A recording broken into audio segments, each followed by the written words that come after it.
How these five elements behave within you will determine just about everything.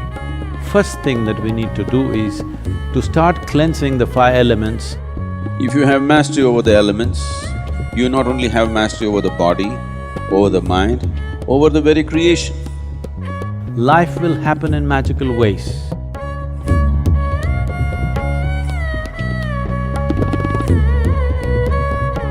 This body, this very earth, the universe and the cosmos, all are just a play of five elements.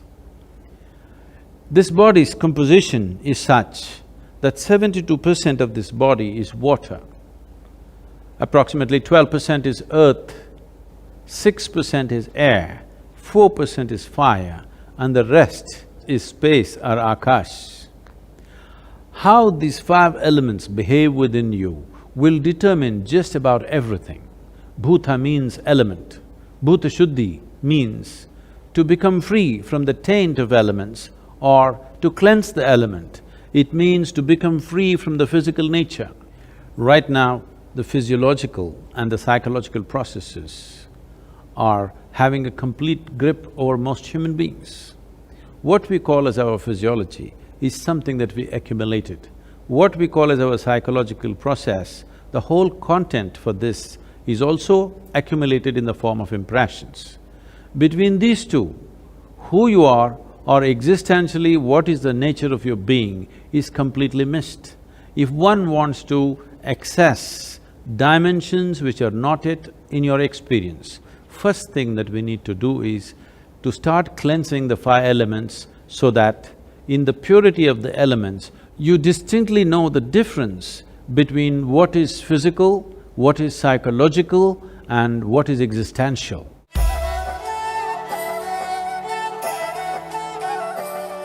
Among the five elements, water acquires the greatest significance because 72% of this body is water. If we take sufficient care about the water that we consume, not just in terms of its purity, it being bacteria-free and those kind of things, but the way the water is kept, in what kind of container you keep it, how you keep it, how you touch it, how you approach it.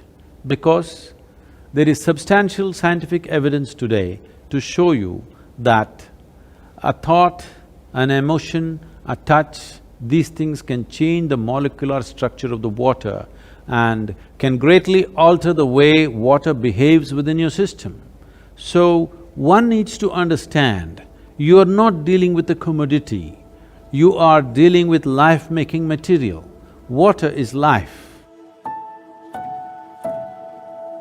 If you keep the water in a container which is metallic, preferably copper or an alloy of copper, and if you wash it with an organic substance and keep the water in a place where it is not touched by other smells and other substances, there is sufficient space around it, and when you approach it, if you can just hold this vessel with your hands with a certain sense of gratitude and reverence, because this is life-making material, and then consume it, you will see it will do wonders within your system. Healthfulness and equanimity will be a natural consequence of this.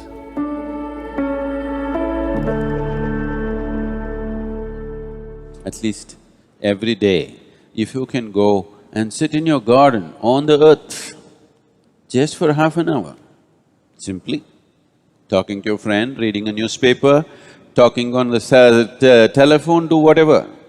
Or if you can sit quietly, it's best. Just half an hour, you sit in your garden on the ground, you will see your health situation will change dramatically. I'm only talking about health because that's a tangible thing you can see. Other things are happening, but you may not be able to notice it. Many other processes are happening. So as far as possible, try to settle down on the floor. Those of you who have very unstable bodies, that is, you tend to fall sick very easily and, constantly those kind of things. If you just get off your cot and sleep on the floor, you will see it'll make a big difference. Just that much. Just maybe 18 inches away you are, just get 18 inches closer. You will see it'll make a big difference in terms of reorganizing the system.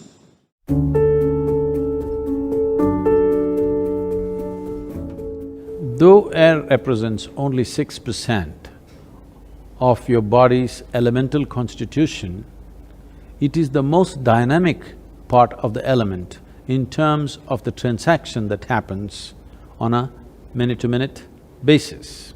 What kind of air you breathe is definitely important and that's well known, but how you breathe and how consciously you breathe is equally important. Especially those of you who are living in large cities, take a walk in the park, along the lake or the river or whatever is available to you. Something natural to be in touch with nature and to do something where breath will be in a dynamic state. This is not just for aerobic exercise, because constant exchange of air is happening from within and without, and the very intelligence in the body will take care of this, that when it senses the air is pure and alive, the way the body breathes is different. So if you remain in pure air, it's important that you bring breath to a dynamic state with a certain activity. You don't have to do too vigorous an activity, just enough to see that you're breathing deep enough. Slightly deeper than normal is happening to you for a period of time, but on a daily basis, if you're not able to take yourself out within the house, you can do a simple yogic practice called Nadi Shuddhi to cleanse the breath.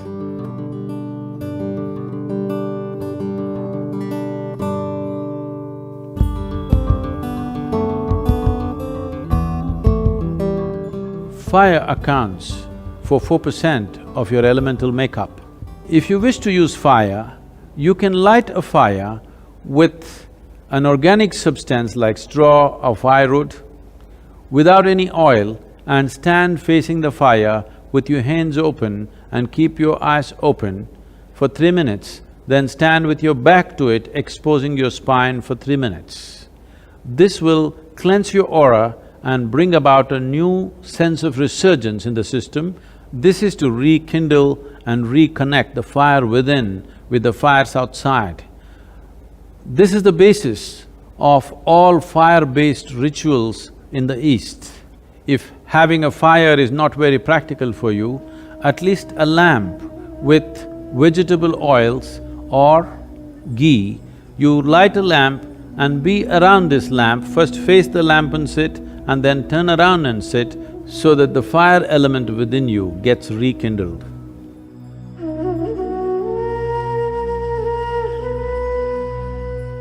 The fifth and the most expansive dimension of the elemental composition is Akash or etheric space. This has a certain intelligence. The nature, quality and the power of your life essentially is determined by how much access can you find into the Akashic intelligence. As I said, this is an expansive part of the elemental composition. That means there is no limit. There is only that much water, there is only that much air, that much earth and that much fire. But the Akashic dimension is a limitless possibility. If you find excess in a limitless manner, both your perception and intelligence can grow. One simple process you can do to find more access to Akash or the Akashic intelligence is, after sunrise, before the sun crosses a 30-degree angle, look up at the sky once and bow down to Akash for holding you and this planet in place. After the sun crosses 30 degrees, sometime during the day, any time, look up and bow down again. After the sunset, within the 40 minutes after sunset, look up at the sky and once again bow down. You are not bowing to any imaginary gods up there, just to the etheric space around us, which is holding everything that we are in place. If you get the Akash to cooperate with your life energies, life will happen in magical ways. An intelligence that you have never thought possible will become yours. In terms of health, well-being, perception, knowing, everything, enlightenment, everything is handled if only you know how to keep these five elements properly. The most fundamental practice in the yogic system, which is the basis of everything else that we are doing, is called as bhuta shuddhi. All other yogic practices are an extract from the pancha bhuta system of yoga.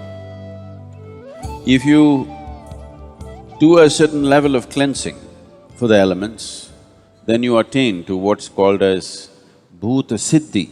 That means you have mastery over the elements. If you have mastery over the elements, you not only have mastery over the body, over the mind, over the very creation. In the Grace of Yoga is a powerful yoga program with Sadhguru to cleanse your system physically and energetically. Participants will have the rare opportunity to imbibe powerful tools for the purification of the five elements. One can use this for physical well-being, for their worldly success. At the same time,